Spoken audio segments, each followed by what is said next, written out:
Si recordamos que somos espíritus en cuerpos de animales, nos daremos cuenta del eterno conflicto que existe en cada ser humano, el conflicto entre el yo y el cuerpo o masa.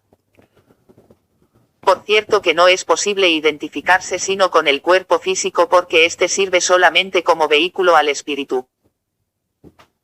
Es la forma material con que éste se ha revestido para poder actuar dentro del plano físico.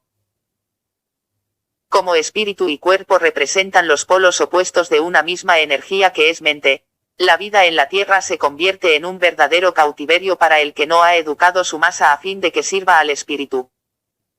En la mayor parte de la raza humana es el espíritu el que sirve al cuerpo y se convierte en un verdadero esclavo de éste, debiendo en todo momento prestar sus energías para la satisfacción de la masa.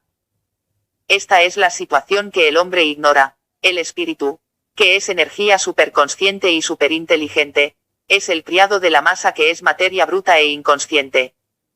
De esto provienen todas las desdichas, conflictos, contradicciones, enfermedades y dolores humanos. El ocultismo es la ciencia de volverse consciente e inteligente educando a la masa para que el espíritu pueda actuar con toda su potencia e inteligencia. Esta es la verdadera unión con Dios, o sea la unión con el propio espíritu, el encontrarse a sí mismo. Toda disciplina espiritual que no parta de esta base es falsa y antojadiza y nada conseguirá el que pretenda elevarse hacia Dios sin haberse vencido y educado a sí mismo. Muchos pseudo-ocultistas pretenden haber alcanzado la conciencia cósmica o sea la unión con Dios, pero no sería difícil comprobar que ni siquiera han alcanzado la conciencia de sí mismos, paso indispensable para llegar a lograr la conciencia cósmica.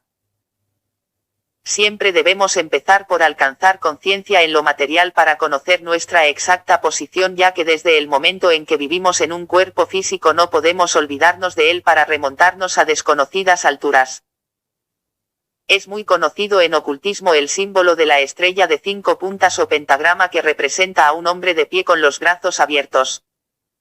Esta estrella se emplea en ocultismo porque representa el ideal, o sea el hombre cuya conciencia o espíritu domina plenamente sobre su cuerpo. El profano, o sea aquel que sirve a la materia, se representa por esta misma estrella pero invertida, o sea el cuerpo dominado sobre el espíritu. Aquel que ha realizado el pentagrama lleva una vida muy distinta del que no ha cultivado sus facultades espirituales. Físicamente su existencia puede ser similar a la de cualquier otro hombre pero psíquicamente vive en un mundo totalmente distinto, mundo donde no existen la fealdad, el odio, el temor, la muerte, el dolor ni la destrucción. El ocultista es un verdadero científico que ha aprendido a dirigir conscientemente su vehículo, o sea, su cuerpo, maquinaria súper complicada que domina y maneja al profano. Este fantástico vehículo que es el cuerpo humano es manejado por el iniciado tal como una enorme central eléctrica en la cual conecta o desconecta circuitos a voluntad. Si su mente funciona demasiado aprisa, desconecta el circuito mental y ella queda inactiva. Si desea cambiar de personalidad a fin de entenderse con personas de otra esfera intelectual o social, cambia su estado vibratorio ajustándolo al medio en el cual quiere actuar. Si su hígado o estómago se enferma, establece una sobrecarga eléctrica en este circuito, a fin de saturarlos de vida y cambiar la enfermedad en salud. Naturalmente que esto no se alcanza en poco tiempo, y esta es la razón de que muchos estudiantes de ocultismo se desalientan al no poder obtener resultados prácticos a corto plazo. Para el iniciado que ha llegado a obtener un dominio total y completo sobre la materia, nada es imposible, ya que puede inclusive rejuvenecer su cuerpo físico y vivir en la tierra por un período de tiempo increíble para los profanos. Recordemos el aforismo hermético que dice, todo es mente, el universo es mental. Esta es la clave suprema para todas las realizaciones humanas. Todas las posibilidades se encuentran contenidas en este aforismo. Meditando detenidamente en él, es posible llegar a comprender muchas cosas. Comprenderemos que la causa de todas nuestras dificultades se encuentra dentro de nosotros mismos y que variando nuestro estado mental las venceremos.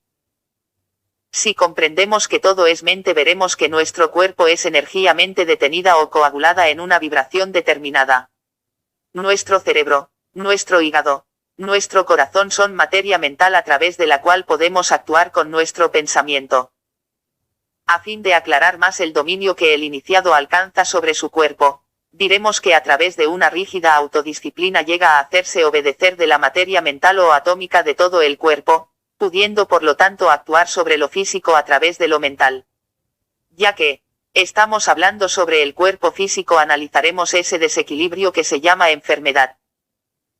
Generalmente la ciencia médica se limita a extirpar los frutos venenosos de un árbol que se mantiene oculto y cuyas raíces están en el alma.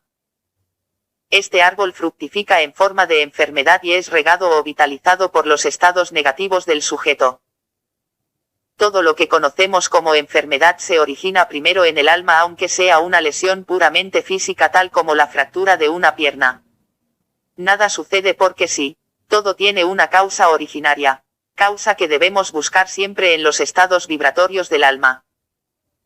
La creación de una enfermedad se debe generalmente a estados anímicos y mentales de carácter destructivo mantenidos durante largo tiempo en el alma. Estos estados negativos forman verdaderos núcleos magnéticos de carácter altamente destructivo. Cuando una de estas coagulaciones electromagnéticas adquiere mucha fuerza por la constante repetición de estados negativos, se desdobla o materializa físicamente en forma de alguna enfermedad. Esta enfermedad tratada en forma ortodoxa desaparece, pero queda dentro del alma la raíz que puede volver a fructificar por la repetición de nuevos estados negativos que sirven de abono o alimento a este árbol.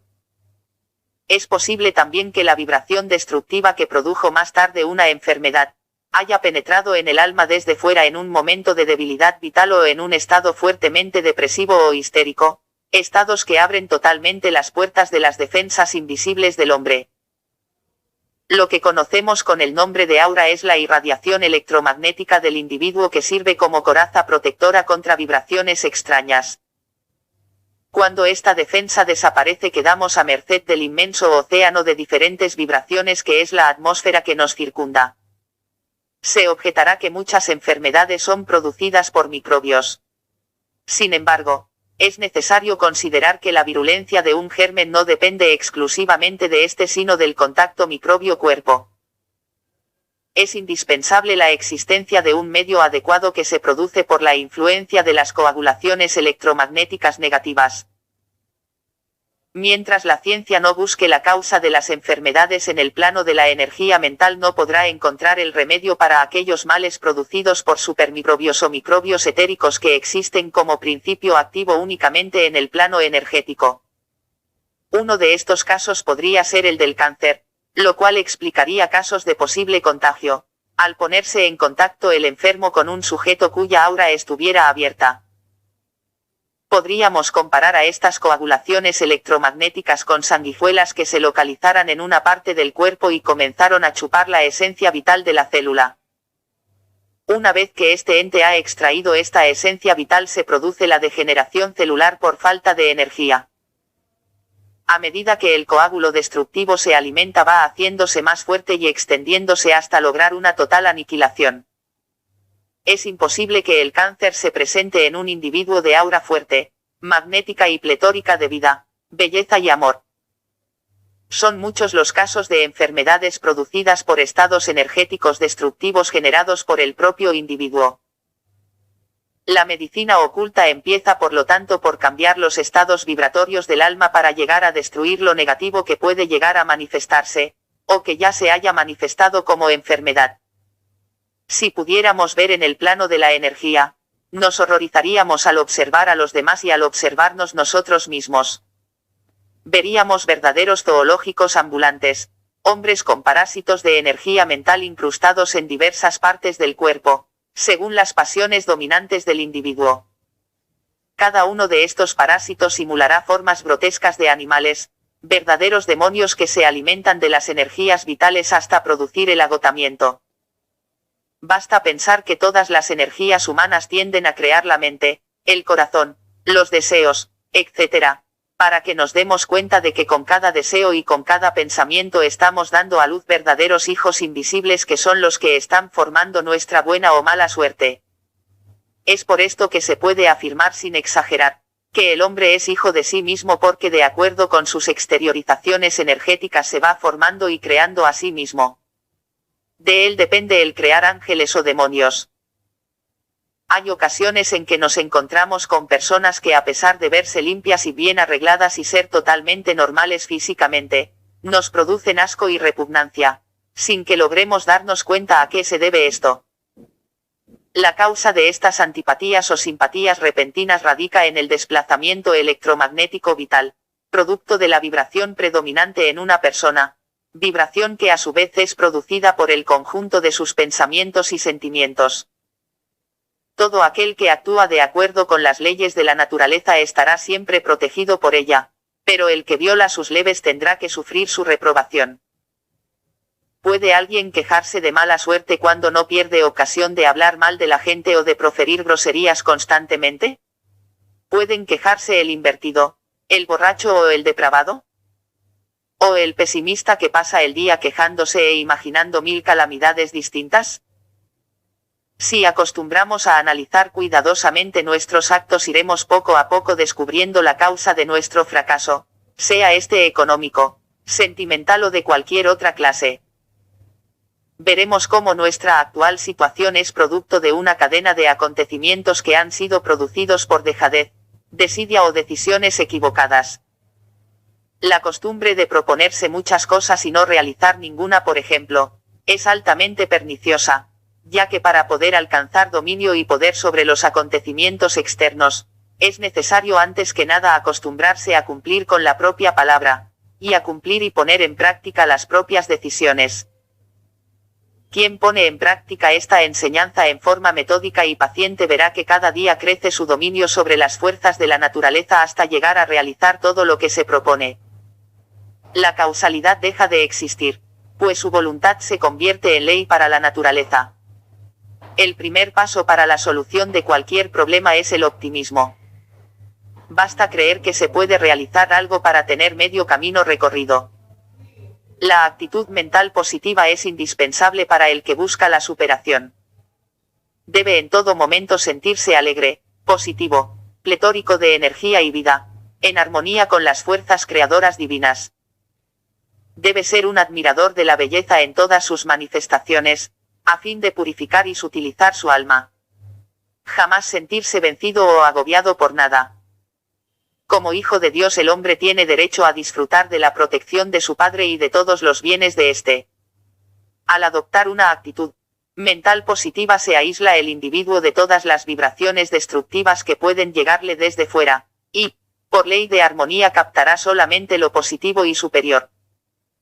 En todo pueblo o ciudad existe una verdadera nube electromagnética donde se han coagulado las vibraciones de la energía instintiva, anímica y mental de los habitantes.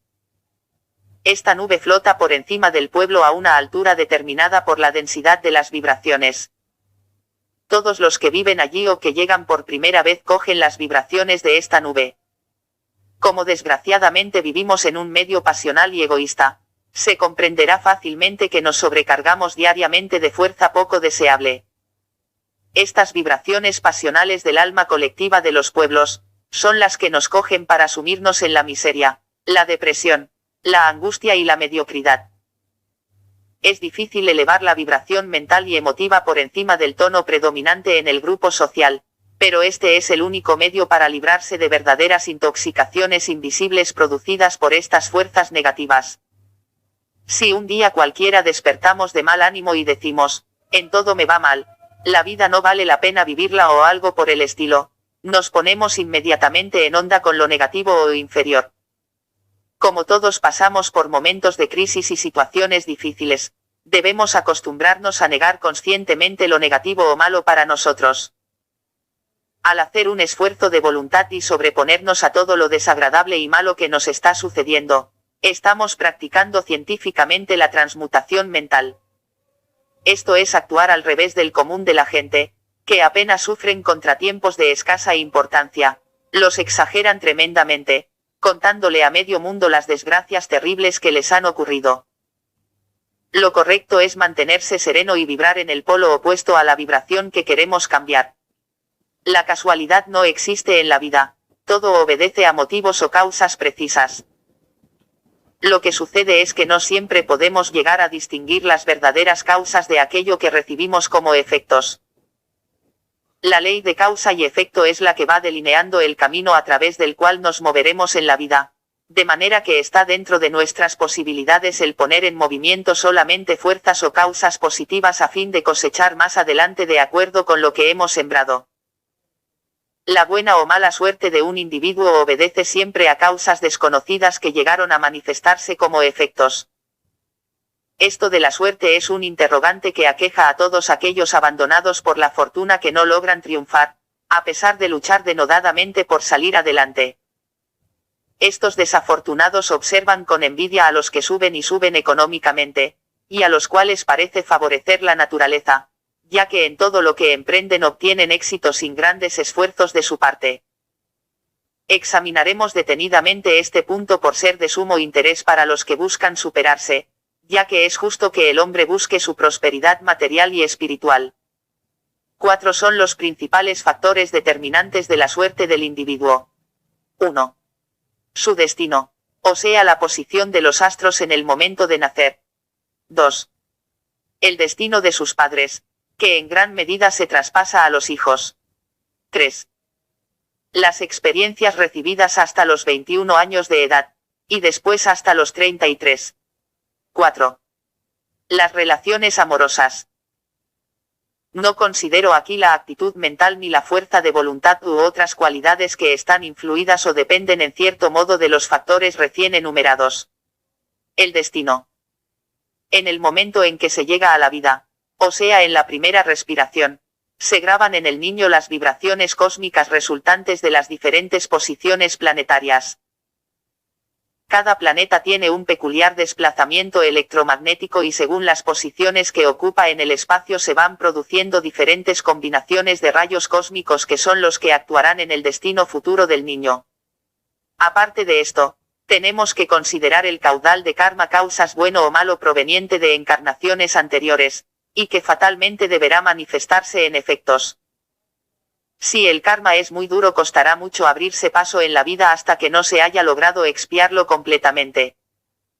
Es posible por medio del ocultismo llegar a cambiar un destino malo por uno bueno, pero esto es tema de enseñanzas superiores que solamente pueden impartirse a quienes abrazan el camino de la iniciación. Muchas veces es el destino el único causante de aparentes injusticias y contradicciones en la vida, ya que condena a seres de exquisita sensibilidad e inteligencia a una vida de parias, y a otros que llevan una vida puramente animal los favorece colmándolos de bienes materiales. En cumplimiento de la suprema ley de causa y efecto vemos niños que nacen ciegos, deformes, paralíticos y débiles mentales, y otros que mueren al mes o días después de haber llegado a la vida. La injusticia no existe, cada cual recibe los efectos de acciones que ha puesto en movimiento. Dios no castiga a nadie, es el hombre quien al transgredir las leyes de la naturaleza se castiga y se limita a sí mismo. La influencia de los padres. Desde el momento en que un ego espíritu está en el seno materno, empieza a recibir las vibraciones electromagnéticas de la madre a través del cordón umbilical. Si la madre es una mujer pasional, egoísta e histérica, grabará profundamente estas fuerzas en el niño que tendrá que luchar fuertemente para sobreponerse a estas vibraciones destructivas que pasaron a formar parte de su propio ser. Por otro lado, el padre graba en el momento del espasmo sexual toda su fuerza masculina espiritual, que será la fuerza activa que este ser tendrá en la vida. Si el padre es un hombre tímido, de una voluntad débil y poco viril, el niño sufrirá siempre al faltarle el empuje o fuerza masculina realizadora necesaria para abrirse paso en la vida. Aquí debemos volver sobre lo que dijimos en el capítulo sobre el sexo, al hablar del verdadero crimen que se comete al tener relaciones sexuales después que la mujer ha quedado embarazada. Este es un factor que influye poderosamente en el equilibrio nervioso del futuro ser, y por ende en su destino. Es decisivo también el estado mental, instintivo y emocional que ha imperado en los padres en el momento de la concepción, ya que ambos forman en ese instante un verdadero molde en el cual se fundirá la personalidad futura.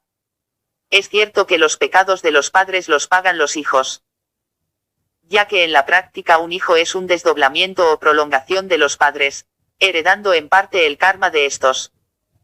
A pesar del gran avance científico, el proceso de procreación se realiza en un nivel muy cercano al de los animales, puesto que ni el padre ni la madre pueden asegurar al hijo que han procreado una vida de acuerdo con las más justas y nobles aspiraciones humanas. No saben si este niño será normal, si su inteligencia estará de acuerdo con el promedio, si su salud será buena, si tendrá éxito en la vida y otras cosas tanto o más importantes que estas. Es entonces la venida a este mundo un verdadero azar. En muchos casos significa traer un ser a una vida dolorosa llena de tragedias, enfermedades y pesares. ¿Tiene alguien derecho a correr un riesgo de esta magnitud? ¿Tiene derecho a traspasar sus propios pecados a una criatura que llega al mundo? Cuando la ciencia haya avanzado lo suficiente como para reconocer la verdad de lo que aquí hablamos, la procreación de los hijos se realizará en forma científica, en fechas y épocas precisas a fin de formar una raza de seres más fuertes, más inteligentes y más capaces en todo sentido, sin recurrir para ello a experimentos químicos, genéticos, ni biológicos, sino que utilizándolos. Recursos que todos llevamos dentro y que tenemos al alcance de nuestra mano. Las primeras experiencias. Desde la primera respiración, el primer alimento y el primer beso, se van grabando en el niño diversos reflejos y hábitos provenientes de las diferentes experiencias. En la primera edad se van formando los cimientos del futuro hombre. El niño es igual a una cinta magnética virgen donde se van grabando ordenadamente las experiencias por las cuales va atravesando. Cada una de estas experiencias es un ladrillo más de aquel edificio que es el adulto. Cada experiencia positiva o negativa va acondicionando la psiquis hasta llegar a impartirle una especial conformación. Según esta conformación psicológica, el sujeto puede convertirse en un triunfador o en un fracasado. El fracaso es solamente un estado mental, producto de las vallas que son los complejos e inhibiciones. En esta época de las primeras experiencias es cuando se corre el peligro más grande de toda la vida, ya que se está formando el destino futuro, o sea, poniendo en movimiento fuerzas que a su debido tiempo producirán ciertos efectos. Nada más peligroso y decisivo que la primera experiencia sexual, que es la que marca el despertar de la conciencia. Si una mujer tiene una primera experiencia sexual desgraciada, le costará mucho ser feliz en el amor y encontrar la felicidad, pues psíquicamente queda marcada por este hecho. Del mismo modo, cuando el hombre se inicia sexualmente, se encamina por una senda acorde a la calidad de esta primera experiencia. Cuando una persona tiene una gran cantidad de factores negativos en su psiquis es necesario por medio del empleo de la fuerza mental proceder a lavarle el cerebro de todo lo negativo, grabando posteriormente cosas positivas. Nadie puede llegar más allá de lo que le permita su caudal de conocimientos y experiencias, o sea que en ningún momento podrá una persona reaccionar o analizar algo desde un punto ajeno a su experiencia-conocimiento. Sin embargo, el que se cultiva espiritualmente podrá analizar todo desde un alto sitial, ya que el espíritu está más allá del bien y del mal, más allá del personalismo y de los puntos de vista. El espíritu es la esencia, la vida, la verdad, la sabiduría y el amor. Para el estudiante de ocultismo es enteramente posible cambiar sus grabaciones psíquicas no deseables por otras más acordes con sus aspiraciones personales. Las relaciones amorosas.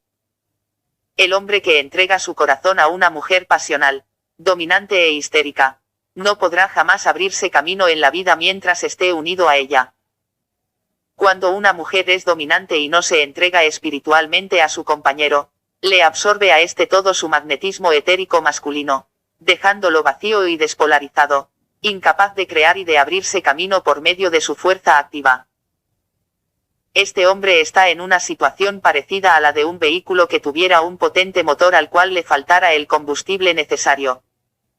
Este sujeto será siempre un derrotado, y si algo obtiene será a costa de múltiples sacrificios. Y solo cuando llegue el momento en que esta mujer se saturó con sus energías vitales y por lo tanto no puede absorber ya más. A medida que va tomando magnetismo masculino, esta mujer se irá tornando más dominante e impondrá su voluntad en todo momento. Ahora bien, para el hombre, su compañera representa a la naturaleza. Por lo tanto, la naturaleza reaccionará con él de acuerdo con el trato que éste reciba de su mujer. Si en un arrebato de cólera lo insulta o experimenta estados de odio y celos, está instigando en su contra todo lo negativo, pasional, fatal y oscuro, y no podrá jamás triunfar porque lo perseguirá la mala suerte. Todo lo contrario ocurre al encontrar una mujer que sepa amar, que sepa entregarse espiritualmente al hombre, que jamás en un momento de ofuscación reaccione violentamente, que derrame sobre su compañero lo mejor de ella misma, y que esté a su lado tanto en el éxito como en el infortunio. El afortunado que logra unirse con una mujer de estas dotes, se verá favorecido por la fortuna. La buena estrella le sonreirá y alcanzará el éxito en todo lo que emprenda. En el caso de la mujer, cuando ella está unida a un hombre inferior, de vibración fuertemente instintiva, estará siempre limitada en sus aspiraciones. A estos 4 puntos que hemos analizado como determinantes de buena o mala suerte añadiremos las relaciones que se mantienen en el grupo familiar. Cuando la desunión, desarmonía e indiferencia reinan en una familia, cada uno de sus integrantes estará luchando enteramente solo, y todo aquel que está solo queda a merced de las fuerzas ciegas de la naturaleza, y en consecuencia no tendrá poder para realizar sus aspiraciones. Si una familia se une férreamente para trabajar y vivir sólidamente unida, habrá emprendido el camino que la llevará a grandes realizaciones. Si no le es posible al estudiante realizar esta unión familiar, puede unirse a cualquier movimiento colectivo donde exista un ideal de unión, fraternidad y ayuda mutua. Un movimiento de esta índole es una poderosa ayuda invisible. Brujos y espiritismo. Lo expuesto hasta el momento abre la puerta para todos los que deseen llegar más lejos en la investigación de las causas determinantes de su propia suerte, ya que hemos dado algunas claves que permitirán dilucidar en parte este misterio. Debo aquí formular una advertencia para aquellos que recurren a brujas o adivinos para conocer el porvenir o tener suerte en dinero o amor. Estos charlatanes son verdaderos acumuladores de magnetismo altamente nocivo proveniente de los deseos pasionales de sus consultantes. A través de estos adivinos se manifiestan los cascarones astrales, o sea la parte animal que sobrevive por cierto tiempo a los difuntos. Estos entes buscan únicamente su propia supervivencia alimentándose de los desplazamientos energéticos producidos por las emociones. Estos cascarones van enredando a los consultantes en una maraña de mentiras y malos consejos para terminar por hundirlos. Lo mismo ocurre en las sesiones de espiritismo en las cuales se manifiestan estas entidades inferiores que engañan a los incautos que piensan que se ha materializado el espíritu de un difunto. Con un poco de reflexión se darían cuenta de que el espíritu es energía pura, que mal puede materializarse a través de un cuerpo que ya está ocupado por otro espíritu, es decir, su legítimo poseedor. Esta pretensión espiritista equivale a querer captar una transmisión de radio proveniente de Marte con un pequeño receptor a pilas. Los que asisten a estas sesiones de espiritismo se causan un inmenso daño a sí mismos al abrir su psiquis a la inmundicia de estos vampiros. Por otro lado, retrasan la evolución del genuino espíritu que estuvo en contacto con este principio animal cuando el individuo vivía todavía, ya que por estar en cierta relación simpática no puede el espíritu remontarse a planos más elevados mientras no se haya desintegrado el cascarón astral, lo que difícilmente ocurrirá al nutrirse este de energía durante las materializaciones. Egoísmo y vida en grupo. El gran enemigo del ser humano es la vida cotidiana con sus rutinarias preocupaciones e incidentes que terminan por provocar tedio y cansancio al individuo que vive sin un ideal impersonal en beneficio de la humanidad. Algunos viven encerrados en sí mismos pensando solamente en sus propios problemas y ambiciones, sin participar en nada en ese inmenso movimiento que es la vida colectiva y a la cual cada uno debe aportar su pequeño grano de arena. Estos seres se asemejan a una pierna que quisiera desprenderse del cuerpo y caminar por su propia cuenta. Afortunadamente, en diversas partes del mundo existen movimientos tales como los Rotary Clubs, que son altamente beneficiosos para la vida moral y espiritual de la sociedad. Si todos tuviéramos un espíritu de ayuda colectiva seríamos tan fuertes como para derrotar la miseria, el hambre y las enfermedades en el mundo. Desafortunadamente, Un acendrado egoísmo provoca desarmonía, desunión y guerras, y esto trae aparejado debilidad, ruina y miseria. Sin embargo, llegará el día en que el amor fraternal y la tolerancia reinen sobre la tierra. Desaparecerán las fronteras, se hablará un solo idioma y existirá un solo gobierno mundial. Esta utopía será una realidad solamente cuando se estudien seriamente los principios rosacruces que permiten lograr mutaciones en la raza humana, elevando de este modo su nivel consciente. A través de los principios eugenésicos ocultistas puede llegarse gradualmente a la formación de una raza superior. En verdad, la genuina orden Rosacruz es la antorcha que ilumina y mantiene todo aquello que ha hecho grande a la raza humana. Es interesante señalar que las épocas de luz de la humanidad en que se produce un resurgimiento en las artes, en el genio, en la ciencia, y en la técnica, coinciden con ciclos en los cuales la orden irradia su energía espiritual sobre el alma colectiva humana. Reflexionemos un poco en la calidad, potencia y origen de aquella fuerza divina que convirtió al animal en hombre. Gran número de personas se sienten desgraciadas, incomprendidas y desplazadas y se quejan de que los demás no las comprenden, no las ayudan, y se muestran indiferentes. La buena relación humana se convierte en algo imposible entre egoístas que buscan adaptar a los demás a su propia manera de ser. Estos sujetos quieren recibirlo todo, amistad, comprensión, cariño y ayuda, pero en ningún momento piensan en comenzar ellos por brindar comprensión, ayuda y amor. El indiferente con los problemas ajenos recibirá solo indiferencia. El egoísta, egoísmo. El que odia recibirá odio. El que ama, en cambio, será querido por el prójimo en relación a la intensidad de su sentimiento. Es necesario, sí, saber bien a quién conceder amistad y confianza, ya que hay personas que por padecer de petrificación moral y espiritual no corresponderán en relación a lo que han recibido y aún responderán haciendo el mal. El aforismo que dice, haz bien y no mires a quién, debería ser transformado en haz bien pero mira muy bien a quién. Los desilusionados de la vida, los escépticos y los amargados encontrarán nueva vida y renovado vigor espiritual e intelectual si se dedican a obras de beneficio colectivo. La salud, el vigor, la juventud y la belleza son cualidades del alma, son la manifestación e indicación física del equilibrio y vigor de ésta. En todo lo que va ocurriendo debemos buscar la explicación en la mente, ya que es allí donde se producen cambios que se manifiestan posteriormente en el cuerpo físico. Tensiones y relajación. La tensión nerviosa es otro de los grandes enemigos del equilibrio psicofísico. La vida moderna es tan agitada, variable y cambiante que el individuo tiene que realizar un esfuerzo exagerado para colocarse a la altura de las circunstancias. Los rápidos cambios científicos y sociales le producen un estado de gran inseguridad. Llega así el momento en que sus repetidos esfuerzos han sido tan violentos que se produce el agotamiento con todos los ya conocidos síntomas de la tensión nerviosa, irritabilidad, insomnio, trastornos digestivos, ansiedad, angustia, etc. Daremos algunas indicaciones de orden general para aquellos que padecen de tensión. Primeramente es indispensable proceder a un ordenamiento metódico de las actividades cotidianas, ya que una de las principales causas de la tensión es la impaciencia o ansiedad por resolver todos los problemas simultáneamente.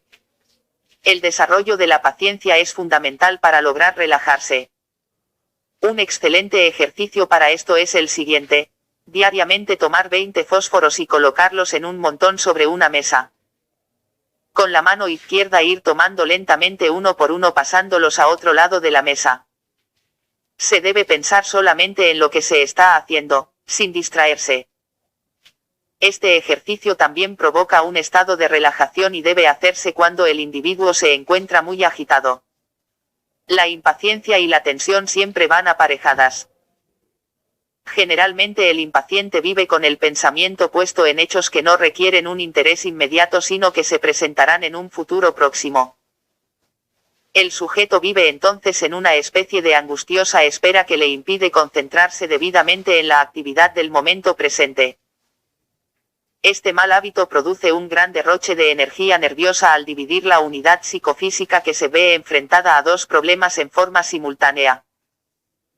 Es indispensable alcanzar un adecuado poder de concentración por medio de una educación de la atención y de la capacidad de observación. Durante el día es indispensable establecer ciertas pausas de relajación tratando durante algún rato de mantenerse completamente inactivo, tanto física como mentalmente. Esto es posible lograrlo por medio de la respiración profunda, procurando soltar los músculos y de aflojarse en el momento de la exhalación. Estudiando las diferentes posiciones que adopta el cuerpo, es posible también llegar a establecer cuáles son las que provocan tensión y fatiga. El caminar con la columna vertebral encorvada, por ejemplo, cansa doblemente al producirse un desplazamiento del centro de gravedad del sujeto. También los movimientos bruscos, desordenados e instintivos producen gran derroche de energía. Un sistema de relajación muy interesante para el que tenga los medios necesarios es el de preparar una habitación especial decorada y pintada de forma que produzca descanso y que se utilice solamente para eso. Colores suaves, amoblado de líneas redondas, alfombra mullida, aislación sónica e iluminación indirecta. También es posible, de acuerdo con el principio hermético de vibración, crear paz y tranquilidad por medio de la saturación de un ambiente con vibraciones mentales que produzcan estos efectos. Otras causas de tensión, más difíciles de contrarrestar, son los conflictos psicológicos provenientes de complejos y problemas emocionales e instintivos, ya que mientras no afloren a la mente consciente las verdaderas causas de estos conflictos, el individuo no podrá disfrutar de un verdadero equilibrio psicofísico. Como el origen de estos problemas radica en el subconsciente, la vida cotidiana puede deslizarse plácidamente hasta el momento en que repentinamente se produce una exteriorización neurótica. En muchos casos el tratamiento psiquiátrico es de gran eficacia. En otros, que revisten mayor gravedad, solamente un maestro ocultista que sea profundo conocedor del arcano de la mente, podrá desintegrar estos focos negativos produciendo una verdadera transmutación en la personalidad. El maestro iniciado incorpora dentro de sí mismo la psiquis del paciente depurándola de toda escoria con su influencia electromagnética. Casos tan extremos como la inversión o la locura pueden curarse por este medio. Un verdadero maestro debe ser capaz de penetrar hasta los más profundos estratos subconscientes del discípulo para descubrir las verdaderas causas de todos sus problemas. Camino de la felicidad. Muchos lectores que se inician en el estudio del ocultismo se sentirán probablemente desconcertados al observar que lo presento como el remedio único para todos los males. Debo recordarles que el ocultismo es el estudio de la esencia y origen de la vida, el estudio del hombre y de sus complejas relaciones con la naturaleza y el cosmos. Desde el momento que el hombre es portador de la chispa divina lleva en sí en estado latente todas las posibilidades. Unirse a esta chispa divina es lograr la entrada al cielo y alcanzar la verdadera y única felicidad. No puede existir una real felicidad cuando no hay paz interna. ¿Y quién puede jactarse de tenerla? ¿Quién puede mantenerse totalmente sereno ante los embates de la vida? Esta paz interna no se puede adquirir con todas las riquezas de este mundo ni con títulos de ninguna clase. Puede ser más feliz un mendigo sin hogar que un millonario que vive en un palacete. El ser feliz es un arte que hay que estudiar cuidadosamente. Este arte reside en la capacidad ingenua e infantil de disfrutar en forma natural. Gozar con una puesta de sol, con el aire fresco de la mañana, el canto de los pájaros, y la contemplación de la naturaleza. De maravillarse al ver las múltiples formas de vida producto del inagotable poder creador de Dios. De disfrutar con las cosas simples que están a nuestro alcance y no soñar con inalcanzables horizontes de grandeza.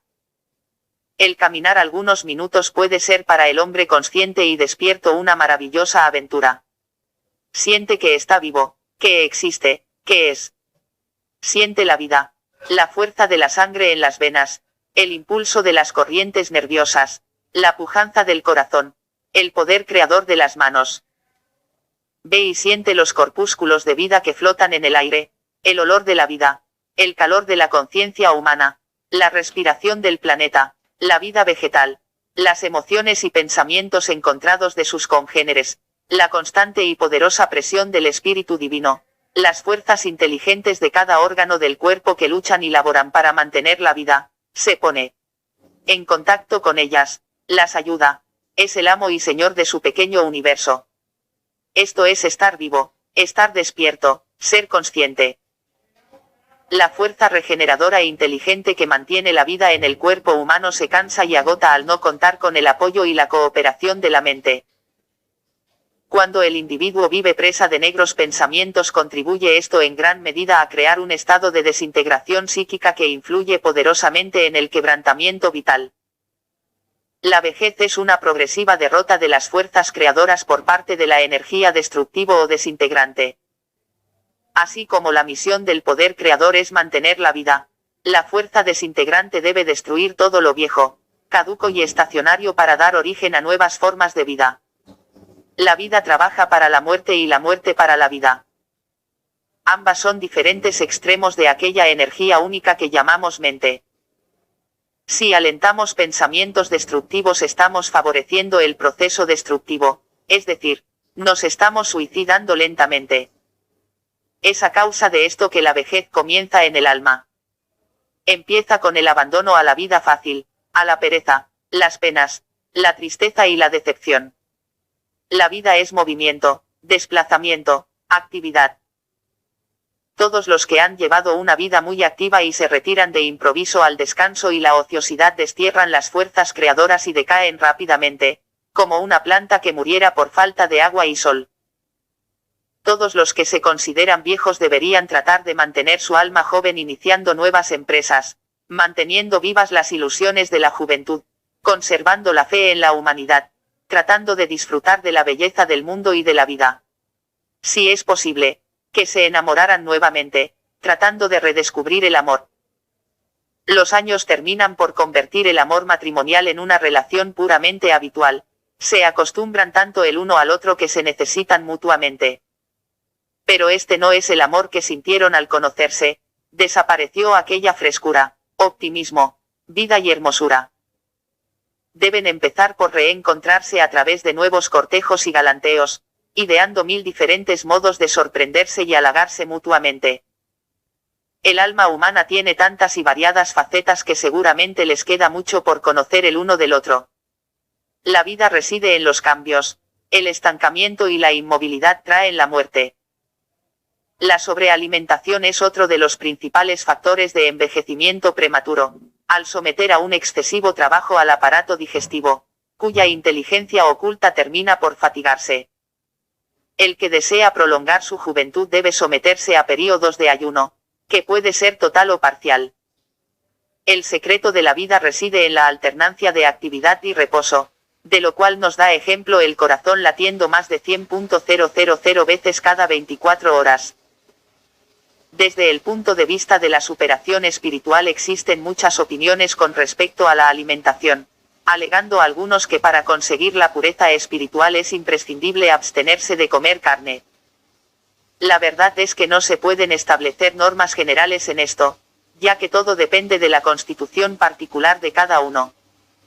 Algunos necesitarán de la carne para mantener su nivel energético vital, pero a otros les causará una baja en la calidad de su función pensante. Algunas carnes, como la de cerdo por ejemplo, tienen una vibración especialmente baja y pesada y que al ingerirla retarda considerablemente la agilidad mental. Esto se comprueba analizando la psicología de aquellos pueblos que son grandes consumidores de carne de cerdo. El alcohol en dosis excesiva rebaja notablemente el nivel consciente, y el tabaco llega a producir la atrofia de ciertos delicados centros cerebrales relacionados también con la conciencia. Ese gran fantasma que es la muerte no asusta al que logra elevar su altura conceptual, y comprende a través de la investigación práctica de los arcanos de la vida que solo representa el nacimiento a una nueva forma de vida. Seguramente es más doloroso el nacimiento al plano material que al energético. Para el verdadero ocultista la muerte significa solamente despojarse de una envoltura para continuar viviendo en el mundo invisible y volver a la tierra a su debido tiempo. El que sienta una genuina inquietud espiritual y medite profundamente en estas enseñanzas tendrá una segura indicación con respecto al camino que debe recorrer. Parte segunda. Instrucciones prácticas. Para alcanzar la superación material y espiritual, el dominio de sí mismo o la conquista del propio universo. La realización práctica de las enseñanzas ocultas comienza con la conquista de sí mismo, ya que todo aquel que aspira a conocer los secretos de la naturaleza y a cambiar su destino, debe entablar una tenaz lucha consigo mismo hasta llegar a vencerse. Esto es el encontrarse a sí mismo, puesto que el yo permanece casi siempre desconocido y en las sombras. Surgen en el individuo innumerables tendencias, deseos y emociones que dividen su personalidad, manifestándose como una entidad compleja y mudable que actúa y reacciona según las influencias que va recibiendo desde el exterior, o sea, lo que le va sucediendo en la vida.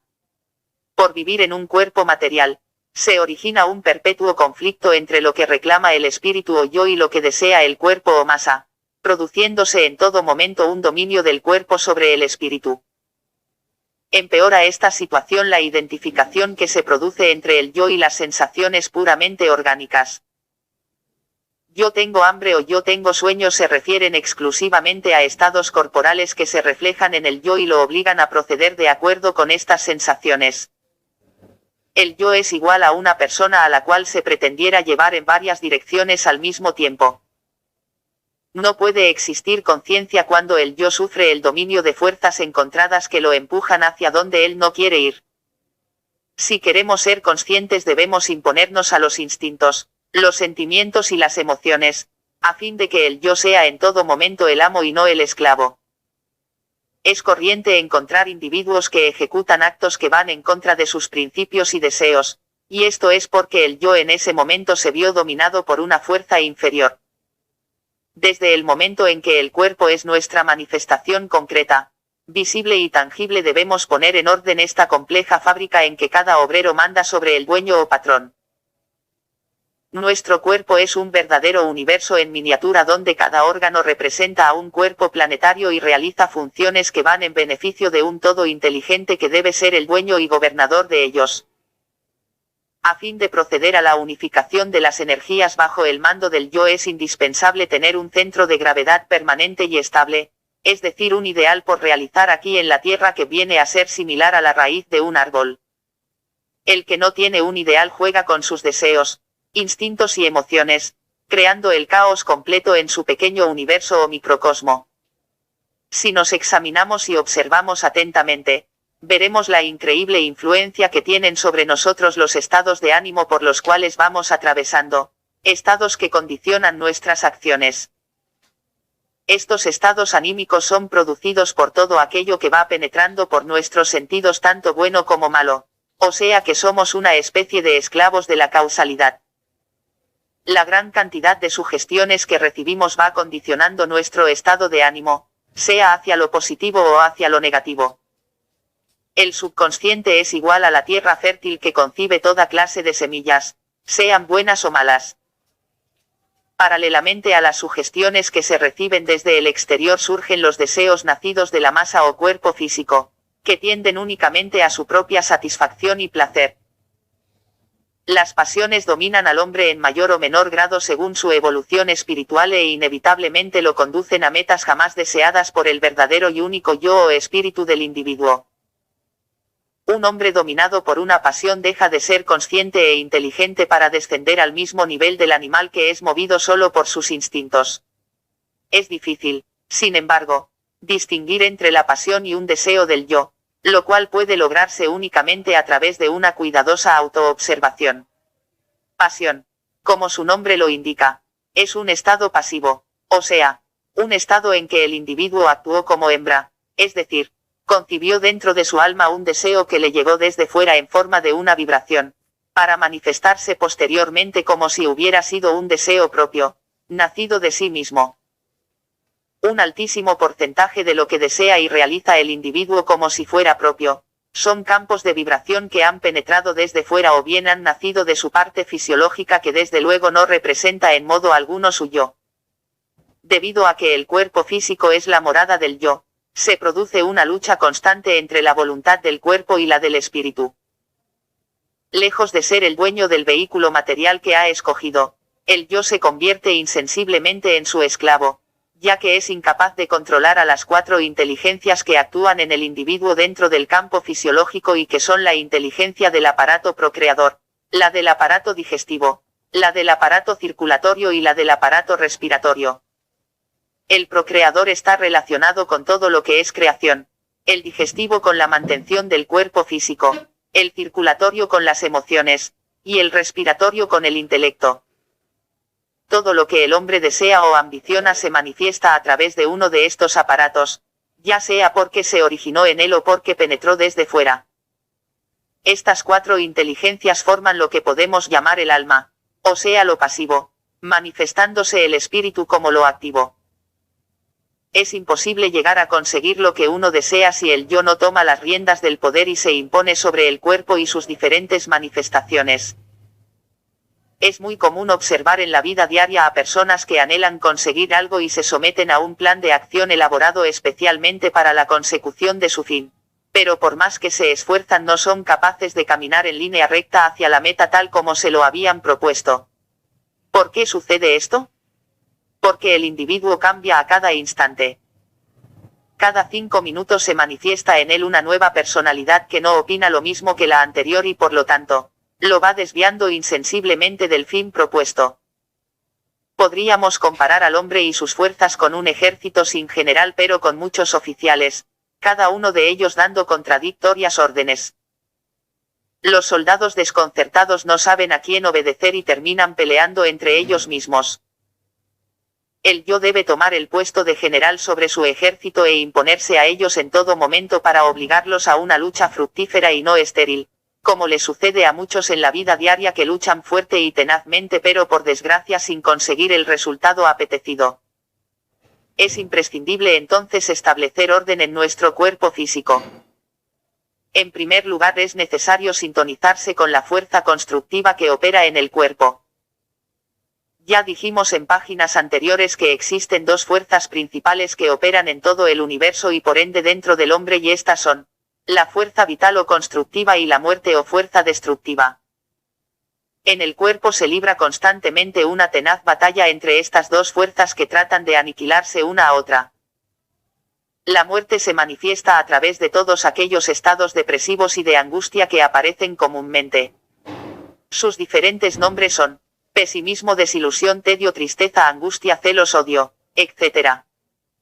La fuerza constructiva o vital se manifiesta a través del optimismo, amor, alegría, fe y confianza en sí mismo.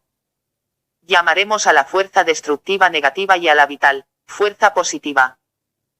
El negativo está siempre lleno de desconfianza hacia los demás, en todos ve los defectos y nunca las virtudes, vive en una atmósfera gris y oscura que es producto de sus propias emociones y pensamientos, cree que el mundo está lleno de maldad, que no tiene amigos y que la vida no vale la pena vivirse. Este pobre ser vive su propio infierno creado por él mismo. El optimista o positivo vive por el contrario, en una perpetua satisfacción de estar vivo, está lleno de buenos deseos hacia los demás, piensa siempre positivamente. Existen 4 palabras mágicas en las cuales está encerrado el poder de la vida y estas son fe, esperanza, amor e ilusión. El niño con su inocencia nos da una profunda lección. Es necesario tener fe en sí mismo, en Dios y en la humanidad.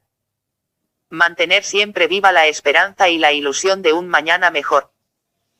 Amar a todos los seres humanos por igual y a todo aquello que lleva la chispa del gran Creador.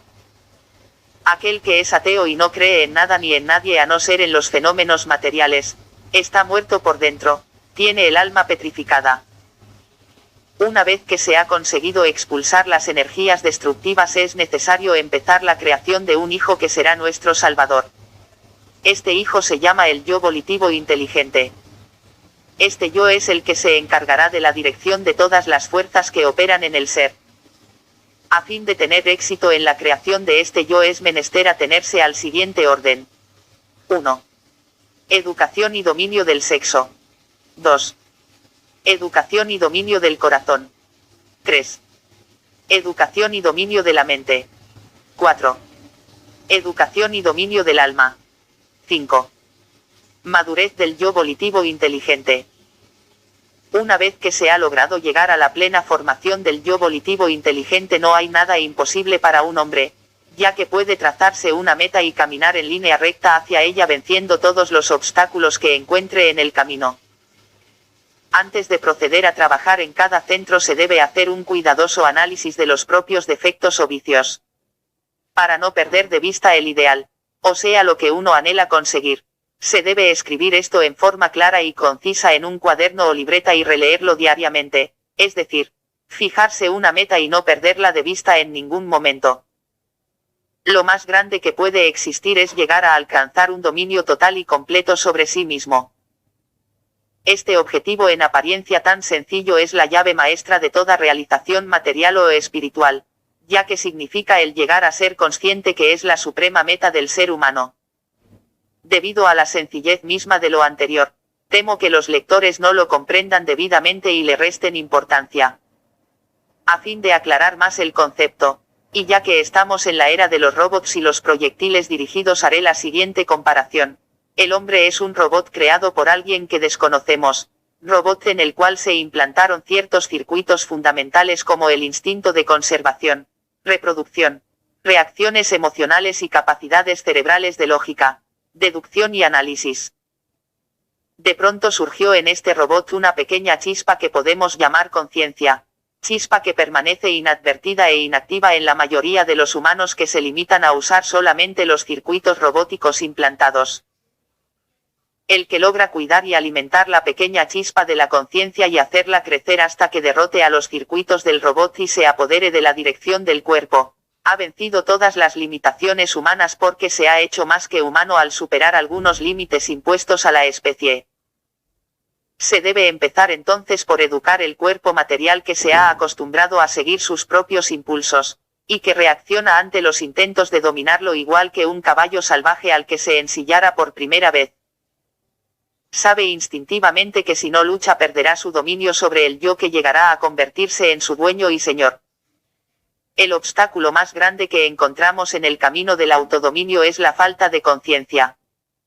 Falta de conciencia de los deseos que no nacen del yo, falta de conciencia de sí mismo, falta de conciencia de ser. Es necesario darse cuenta cabal de qué cosa es la que hay que dominar.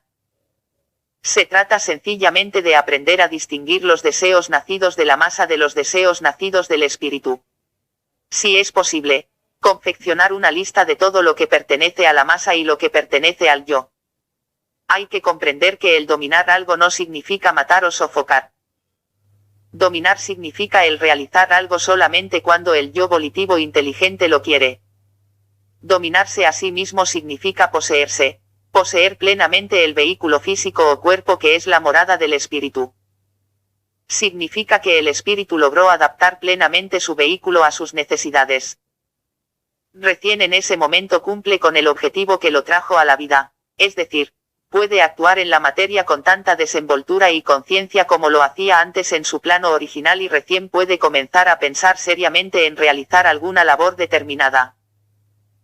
El cuerpo físico es para el espíritu una pesada carga cuando no responde a los mensajes y a los actos que éste quiere ejecutar. Es como un velo negro que limita y entorpece la visión. El autodominio consiste en aprender a manejar en forma perfecta la compleja y extraordinaria maquinaria que es el cuerpo físico. La situación que en general se le produce al ser humano puede compararse con la de un individuo a quien introdujeran en un automóvil sumamente complejo e ignorara su conducción. El cuerpo físico del hombre que no ha cultivado ni desarrollado su conciencia es idéntico también a un automóvil que tuviera que hacer un largo viaje sin conductor. A fin de poder visualizar claramente el problema espiritual del hombre recurriremos al siguiente símil. El espíritu es energía pura de alta vibración que penetra en un cuerpo material de baja vibración. Todo lo que el espíritu trata de exteriorizar se pierde, ya que es igual a un radiotransmisor que transmitiera en alta frecuencia y tuviera que ser captado para su retransmisión por un receptor de baja frecuencia cuerpo. Como cualquiera se dará cuenta, es imposible que este receptor cuerpo capte nada a no ser que eleve extraordinariamente su frecuencia hasta llegar al nivel del transmisor espíritu. Este es en pocas palabras todo el camino del ocultismo despojado de todas las mentiras, vaguedades y grandilocuencias. ¿Cuál es el medio ahora de elevar la vibración del cuerpo o masa? Esta masa es de una baja vibración porque es materia bruta sin conciencia propia. Se debe proceder entonces a despojar a esta materia de su automatismo animal dándole conciencia por medio de la mente. Darle conciencia a las manos, a los brazos, a las piernas, los pies, el cerebro, el corazón, el hígado, etc. En páginas anteriores dejamos establecido que todo es mente. Por medio de la mente consciente es posible entonces modificar la vibración básica de un órgano o miembro, proyectando y situando la conciencia en él. ¿Acaso un pintor, por ejemplo, no debe llegar a darle una completa conciencia a sus manos para que éstas obedezcan fielmente lo que su mente percibe y ordena? El poder de la mente humana no tiene límites y llegará el día en que el hombre, habiendo logrado el perfecto dominio de ella, podrá materializar sus pensamientos, llegando así a la integración de la materia. Por medio de su mente podrá modificar su estructura celular venciendo a la vejez y a la muerte, ya que el principio mente es inmortal. Se debe meditar profundamente en lo que significa ser consciente y estar despierto. Desarrollo de la conciencia. Premisa básica. El hombre es una máquina. Nada es posible realizar en el desarrollo de la conciencia si el estudiante no llega primero a darse cuenta cabal de la verdad de esta afirmación. El hombre es una máquina. Nada puede hacer, nada puede realizar, todo le sucede. No tiene voluntad ni libre albedrío. Está a merced de la ley de accidentes. Con lo que se ha tratado en páginas anteriores, el lector atento tiene ya los datos básicos para llegar a comprender su mecanicidad. Una vez que se ha llegado a vivir esta experiencia, se puede empezar a actuar para ir despertando lentamente hasta llegar a salir del estado de sueño o mecánico. Naturalmente que a un hombre solo le es muy difícil salir del estado de sueño y ser consciente, ya que a poco de empezar a actuar se duerme nuevamente y no tiene puntos de referencia para saber si está dormido o despierto. Esta es la dificultad más grande que se encuentra en este camino, la imposibilidad de distinguir entre el estado de sueño y la vigilia. Cuando se ha llegado a estar despierto, aunque sea por un pequeño periodo de tiempo, es posible llegar a diferenciar ambos estados. Es posible amar, pensar, razonar y trabajar sin ser consciente de lo que se está haciendo. Son muy pocos los momentos de verdadera conciencia que tiene el hombre.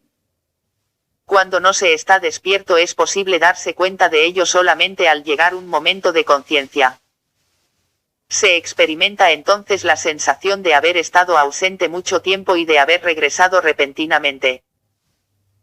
Lo que contribuye en alto grado a mantener el estado de sueño son los hábitos y la identificación que se produce invariablemente entre el individuo y aquello que ejecuta o que percibe a través de los sentidos. Se olvida de sí mismo para identificarse con las sensaciones, se produce una fuga de la conciencia que abandona al sujeto para proyectarse e identificarse con el objeto al que está dirigida la atención. Al producirse este proceso queda solamente la máquina humana que no se autodetermina ni piensa realmente.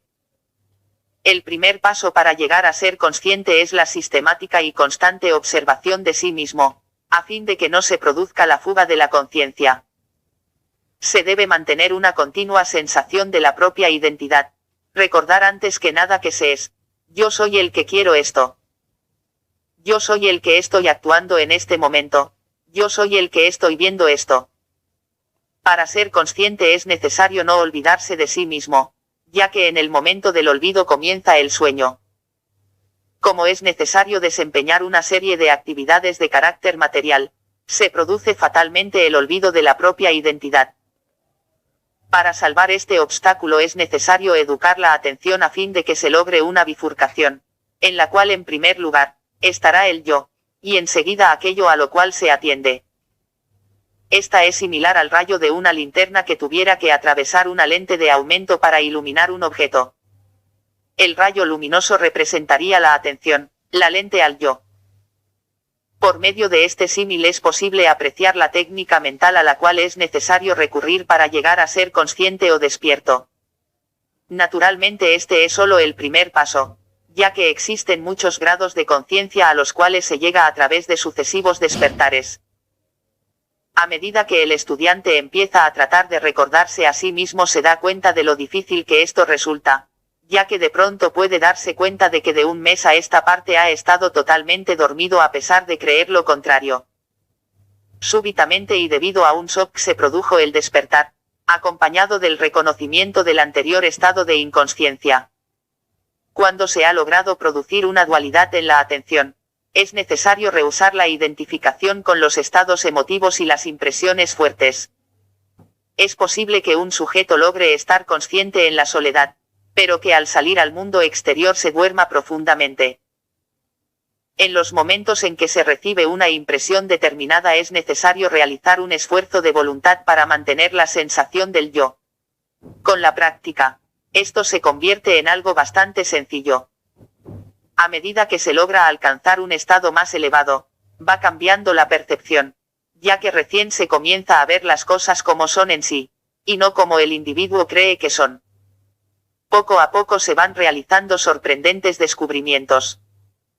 Se descubre, por ejemplo, que el ser humano puede alimentarse por muchos medios, de los cuales el más grosero es el digestivo, y el más sutil, la absorción de energía a través de los estímulos que reciben los sentidos. Su escala de valores cambia completamente al percibir la diferencia entre lo real y lo ilusorio. Para saber hasta dónde conduce el camino del despertar es necesario recorrerle, ya que de nada sirve hablar de ello a quien no lo ha hecho. Observando las disciplinas espirituales de los diferentes sistemas filosóficos y religiosos se ve que todas conducen a lo mismo. Tienden a provocar un despertar por medio de mortificaciones, penitencias o complicados ejercicios. Desde el punto de vista de la conciencia nada es más nefasto que la felicidad basada solo en el placer de la masa o cuerpo. Todos los estados de placer sensual sumen más profundamente en el sueño a quien los experimenta. Y el dolor en cambio, sea este físico o moral, sacude violentamente al individuo arrancándolo de su habitual embotamiento producto de la rutina, los hábitos y su confusa vida mental. Cuando un hombre está muy dormido, la naturaleza le envía dolor y sufrimiento para despertarlo. El que no ha sufrido en la vida no tiene humanidad porque está dormido en su propio egoísmo. Las más grandes verdades están ante nuestros ojos y no somos capaces de verlas. Están en lo pequeño, lo simple, lo humilde, lo inadvertido. Basta que se le diga al vulgo que está dormido para que reaccione sarcástica e incrédulamente. Solamente uno entre miles llega a pesar debidamente lo que esto significa. Para el hombre común no existe evolución, ni conciencia, ni voluntad, ni libre albedrío, ni humanidad. Muchos sentirán afinidad con las ideas que se presentan en este libro, pero muy pocos se dedicarán a un estudio serio de sí mismos para comprobar a través de la propia experiencia la verdad de lo que aquí se afirma. Es tan difícil comprender lo que significa ser consciente que muchos encontrarán arduo aceptar que no siempre es más consciente el más culto y educado. La conciencia no tiene nada que ver con esto. Un jardinero humilde e inculto puede ser mucho más consciente que un sabio atómico. Es necesario comprender que hablo de la conciencia como la capacidad de percibir la realidad sin distorsión mental de ninguna clase. En muchos casos el exceso de información científica o cultural es un grave obstáculo para alcanzar la conciencia, ya que esta información proviene, en su mayoría, de sujetos inconscientes y necesariamente es fragmentaria, incompleta e irreal. A fin de entender debidamente esto, basta considerar que dentro de 100 o 200 años mucho de lo que se enseña hoy día en las universidades causará seguramente hilaridad. El conocimiento científico es gravemente lesionado cuando parte de bases erróneas que pueden conducir a derroteros equivocados. Es interesante pensar que las leyes científicas que se lleguen a establecer en el futuro por medio de diversas investigaciones existen igualmente hoy día, pero en forma oculta. La ciencia no hace otra cosa que parafrasear el ocultismo anunciando descubrimientos que eran conocidos de los egipcios y del dominio de los Rosacruces. Es importante analizar la relación que existe entre la conciencia y los conceptos de bien y mal. La conciencia está más allá del bien y del mal, ya que estos son términos totalmente relativos. Generalmente lo que es bueno para unos es malo para otros. Un hombre puede ser muy bueno, Estar lleno de amor hacia los demás. Hacer el bien en toda la extensión de la palabra. Y esta bondad ser totalmente mecánica e inconsciente, producto de automatismos cerebrales. Otro puede ser muy bueno porque su madre inculcó en él la bondad o porque la adoptó como una pose para sentirse superior y neutralizar así un complejo de inferioridad. Este tipo de amor, bondad y caridad, es relativamente fácil de encontrar, pero verdadero amor, amor auténtico y genuino hacia el prójimo, amor consciente es inmensamente difícil de hallar. El que llega a ser consciente se sintoniza con la ley divina, se pone en armonía con la irradiación de la gran mente universal o Dios. Pedid y se os dará, dijo hace 2000 años el superconsciente hijo de la gran mente universal, la Virgen Jesús, el Cristo.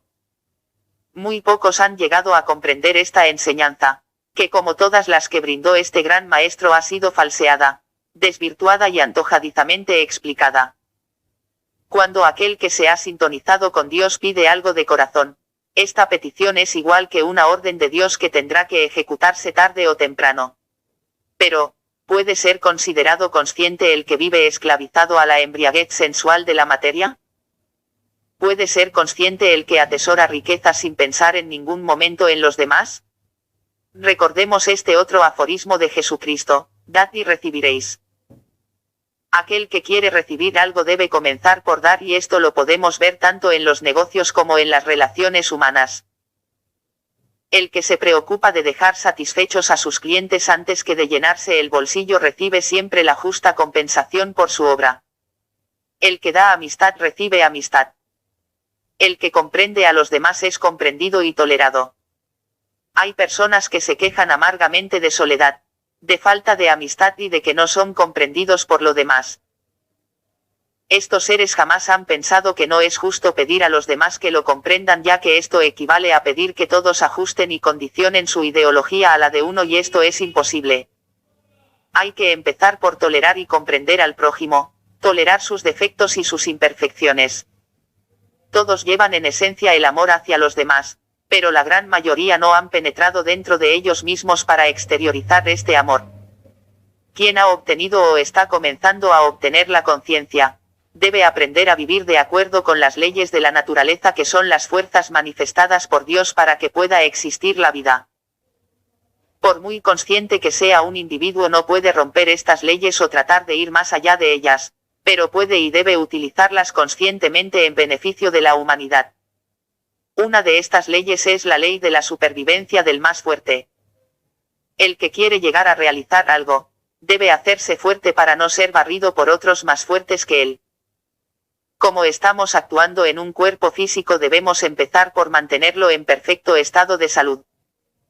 Uno de los factores más importantes para esto, es evitar cuidadosamente las emociones negativas, las depresiones, la melancolía, la tristeza, etc., ya que ellas provocan el derroche de energía nerviosa. Si bien es cierto que estos estados anímicos pueden ser provocados por causas puramente físicas, es significativo el cambio que se produce en la salud de un hombre cuando empieza a pensar y a sentir positivamente. Se debe acostumbrar la mente a pensar solo en cosas agradables, desterrando lo malo, inútil y ocioso. La moderación en las comidas es fundamental para no bajar excesivamente la vibración volitiva, ya que toda materia que se ingiere carece de conciencia y debe ser asimilada y digerida por el estómago y por la conciencia. Mantenerse siempre bien activo practicando cualquier ejercicio físico de acuerdo con la edad y constitución física. No fumar ni beber alcohol. El cigarrillo en forma lenta pero segura va minando las facultades creadoras. La respiración completa y profunda ayuda poderosamente a mantener el equilibrio fisiológico y aumenta la resistencia a las enfermedades y a las depresiones nerviosas. Se entiende por respiración completa la que comienza en el estómago, continúa en el diafragma y termina en el pecho. La exhalación debe ser lo más completa posible. Es recomendable efectuar todas las mañanas respiraciones profundas ante una ventana abierta, durante 5 o 10 minutos, con la mente bien concentrada en lo que se está haciendo. Una vez que se han tomado energías a través de los alimentos, del sueño y de la respiración, hay que aprender a economizar estas energías. El verdadero ocultista debe ser un perfecto administrador de sus propias energías. Debe saber exactamente cómo distribuirlas y organizarlas para que no se produzca un despilfarro como sucede corrientemente. A fin de poder distribuir la energía nerviosa en forma justa y perfecta es imprescindible que el pensamiento y la acción no sigan caminos diferentes. Es altamente nocivo estar constantemente pensando en lo que se tiene que hacer dentro de 10 minutos o media hora. Este mal hábito es una de las principales causas de la ansiedad, que se manifiesta en forma de una gran impaciencia por terminarlo todo rápidamente y llegar al fin del camino. El que padece de ansiedad crónica vive proyectado mentalmente al futuro. Es interesante analizar el efecto desastroso que producen en el derroche energético, el desagrado y la falta de entusiasmo por realizar algo. El simple acto de recoger una moneda que cayó al suelo, si se ejecuta desganadamente y sin el deseo de hacerlo, consume más energía nerviosa que una carrera de 100 metros que se hubiera corrido con gran entusiasmo. En todas las obras sobre psicología leemos que el entusiasmo es una de las más poderosas fuerzas existentes. ¿Cuál es la razón de este poder? El entusiasmo es un estado de profunda exaltación del espíritu que da origen a una perfecta concentración mental y psíquica. He aquí una clave para mantenerse siempre pletórico de energía. Hagamos un esfuerzo para realizar nuestras diarias labores con tanto entusiasmo como si de ello dependiera nuestra vida. Hasta el sencillo y rutinario acto de afeitarse o vestirse, por ejemplo, debe ser ejecutado con todo entusiasmo e interés. Nunca será un triunfador el que no sea capaz de inflamarse de entusiasmo por algo. No basta con desear triunfar, no basta con desear superarse, es necesario sentir dentro de sí mismo una avidez profunda y sostenida por realizar lo que se quiere. Se deben concentrar todos los deseos y energías en lo que se quiere obtener, ya que el que desea 1000 pequeñas cosas simultáneamente nada consigue, porque dispersa sus fuerzas mentales en todas direcciones. Hay 3 cosas que están íntimamente relacionadas entre sí y que es necesario emplear conjuntamente para desarrollar la conciencia y estas son, la imaginación, el sentimiento y la acción o movimientos del cuerpo. Los movimientos que se realizan ya sea al caminar, al trabajar con las manos y al moverse en general, influyen poderosamente en el estado mental y emocional del que los ejecuta. A la inversa, la calidad de los pensamientos y emociones influye también en la manera de pararse, hablar y caminar. Lo interesante de esto es que a través de los movimientos del cuerpo, podemos actuar dentro del alma para modificar estados negativos reemplazándolos por vibraciones superiores. Esta es la razón de ciertos movimientos y signos realizados en las ceremonias católicas, masónicas y de otros cultos.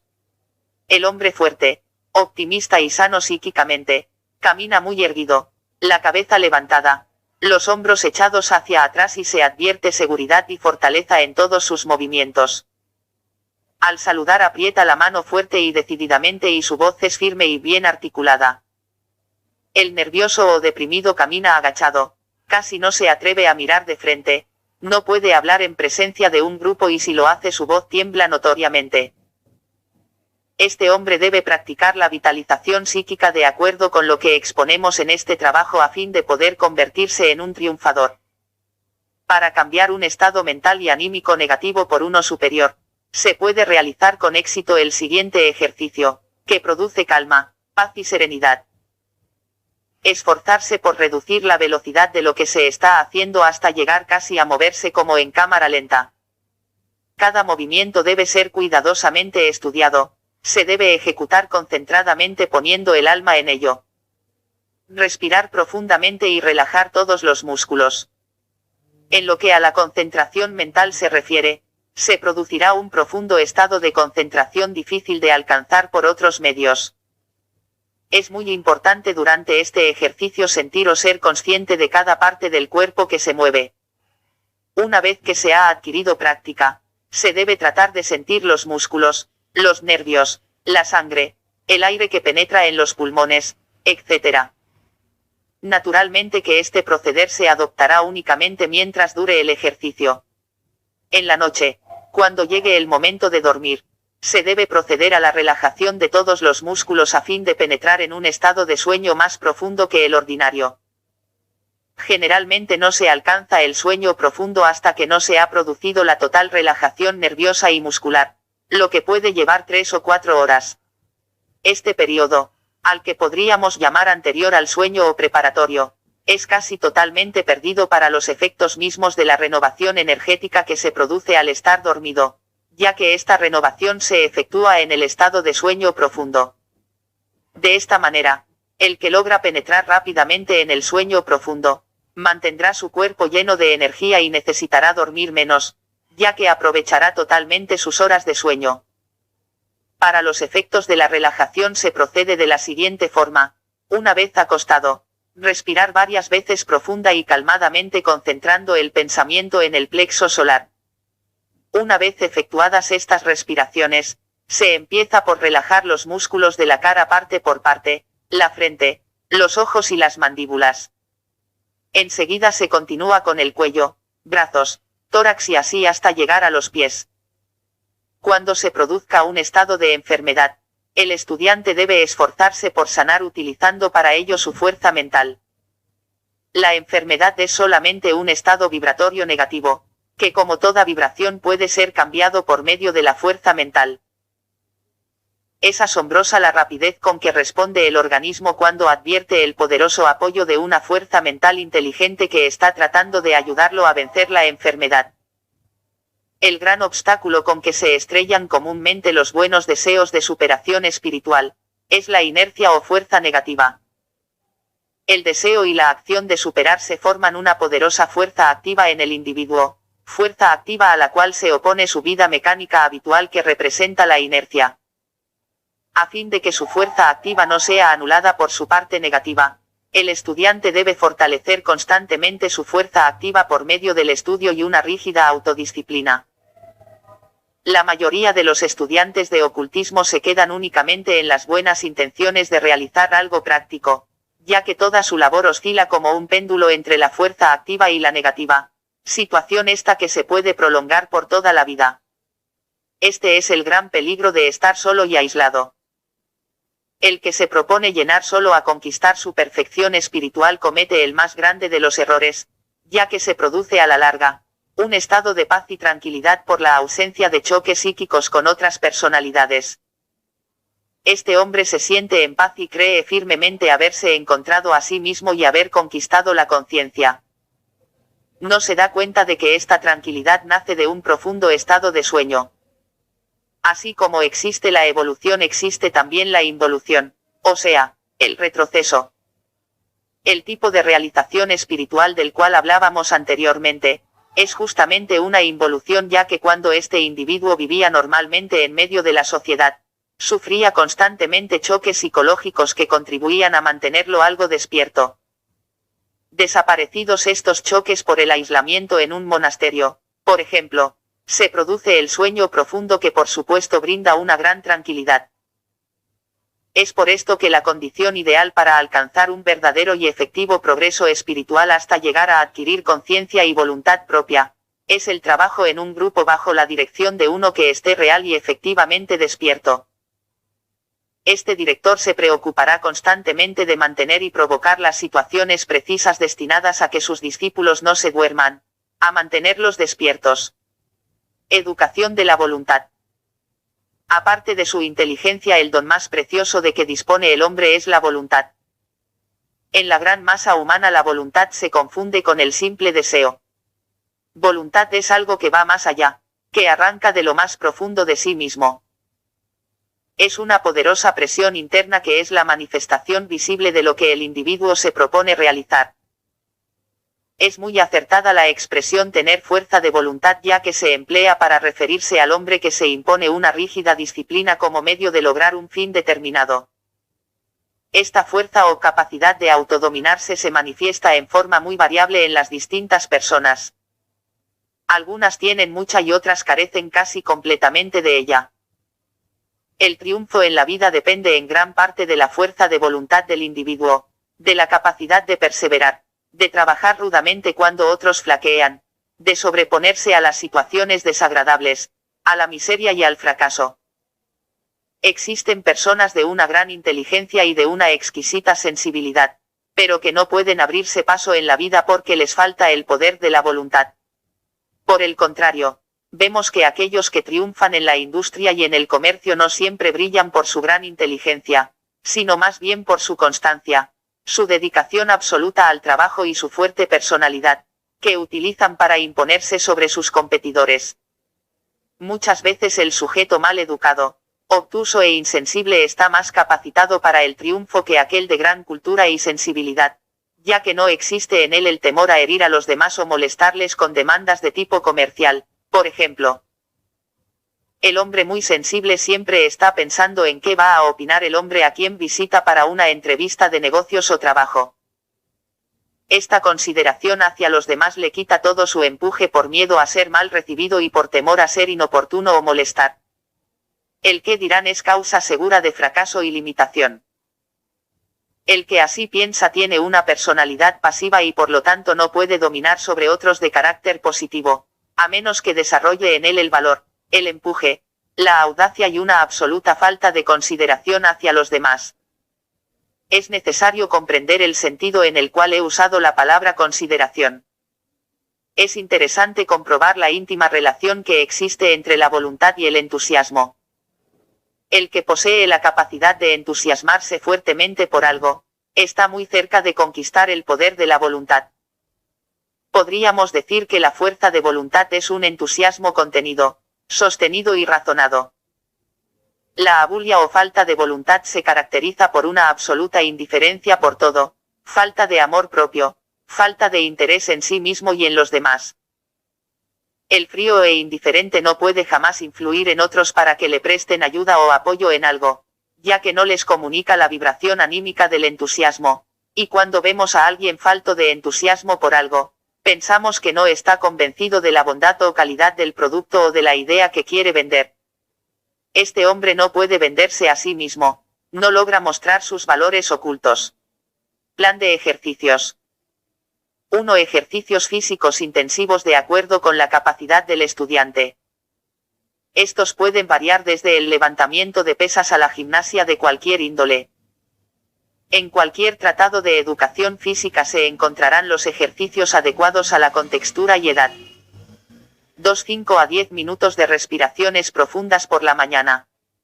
De pie, extendiendo los brazos hacia los lados al inhalar, se retiene el mayor tiempo posible y se exhala por la boca bajando simultáneamente los brazos hasta llegar al reposo. 3. Sentado en una silla con las manos fuertemente entrelazadas se respira profundamente tratando de concentrarse en lo que se va a decir y se repite la siguiente sugestión en forma decidida y enérgica. Mi voluntad es fuerte y poderosa, mi voluntad es fuerte y poderosa, mi voluntad es fuerte y poderosa. Todo cuanto yo quiera he de realizarlo porque soy un centro de acumulación de vida, fuerza y poder. 4. Sentarse en una silla bien erguido con la columna vertebral bien derecha y las manos entrecruzadas, las piernas juntas y mantenerse completamente inmóvil por el mayor tiempo posible. La inmovilidad debe ser total y completa. 5. En un momento de gran cansancio físico, al llegar a la casa a descansar, salir nuevamente y caminar algunos minutos. Durante esta caminata repetir mentalmente ejecuto este sacrificio para que mi fuerza de voluntad crezca cada día más y más. Como normas generales de desarrollo se pueden dar las siguientes: jamás ceder a todos los deseos que se presenten durante el día. Un deseo es una fuerza muy poderosa, fuerza que se extingue junto con la satisfacción de él. Si rehusamos entonces la satisfacción de varios deseos y retenemos esta fuerza dejándolos en suspenso, tenemos en nuestras manos una poderosa energía que acrecienta nuestro magnetismo personal.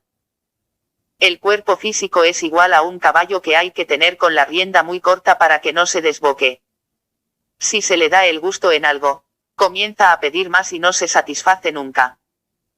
Es preciso tener en cuenta especialmente un control absoluto con la comida, el alcohol y el cigarrillo, que son tentaciones muy fuertes que se presentan a cada instante. Toda tentación a la cual se sucumbe, es una fuerza que se pierde. El sueño debe ser cuidadosamente regulado, evitando el dormir más de lo necesario. Al despertar en la mañana se debe evitar cuidadosamente la costumbre de quedarse semidormido o soñando despierto, ya que esta costumbre introduce el desorden en la imaginación, desorden que se traduce posteriormente en lo físico. Evitar en lo posible todos aquellos actos inconscientes y mecánicos, tales como comerse las uñas, dar golpecitos con la punta del pie en el suelo, balancearse cuando se está de pie, y otros que advertirá cada uno. Procurar estabilizar la actividad anímica, es decir, no pasar bruscamente de la alegría a la tristeza. Mantenerse en todo momento tranquilo y sereno. A medida que se vayan controlando la emotividad y las manifestaciones impulsivas, se irá obteniendo una voluntad más fuerte que se impondrá fácilmente sobre la fuerza negativa o inercia. Un hábito que se debe desarrollar al máximo a fin de alcanzar una fuerte voluntad, es el orden. Trazarse de antemano un plan de trabajo para cada día, que no se debe alterar o cambiar por nada. Acostumbrarse a cumplir siempre con aquello que uno se propone por pequeño que esto sea. El que no es capaz de cumplir sus propias decisiones, se convierte en un juguete de la naturaleza. Sentirse en todo momento el amo, dueño y señor del cuerpo a quien se puede mandar en todo momento para que ejecute lo que uno quiere. Sobra decir que una persona con vicios, cualesquiera que estos sean, no puede adquirir una poderosa fuerza de voluntad, de manera que todo aquel que esté esclavizado a un vicio debe extirparlo buscando las raíces o causas que lo motivaron. Los vicios, malos hábitos y complejos son verdaderas cadenas que paralizan totalmente la voluntad. Educación y dominio del sexo. Por costumbre, el hombre usa de su sexo en cualquier momento en que experimenta el deseo sexual y no se preocupa por metodizar o reglamentar su función creadora. Su instinto sexual ejerce tal dominio sobre él que puede obligarlo a procrear en el momento en que este instinto despierta. Con su deseo sexual le sucede exactamente lo mismo que con otros deseos, es decir, se produce una identificación de fatales consecuencias para su conciencia. ¿Existe alguien que pueda permanecer consciente en el momento del espasmo sexual? Justamente en la pérdida de conciencia que se produce en ese instante reside el único pecado del sexo, ya que lo sexual como todo, tiene su doble aspecto positivo y negativo. La manifestación negativa la encontramos cuando se produce el dominio del instinto sexual sobre la voluntad y la conciencia. Esta es la caída de Adán.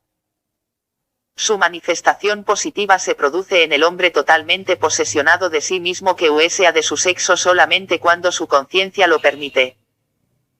El aspirante a la superación debe convertirse en el amo de su instinto sexual a fin de encauzarlo en una vibración de pureza y elevación espiritual. Cuando se tienen relaciones sexuales impulsados solamente por la pasión instintiva que busca solo la satisfacción del deseo material, se producen funestas consecuencias para ambos amantes ya que abren su psiquis a vibraciones puramente pasionales y materialistas.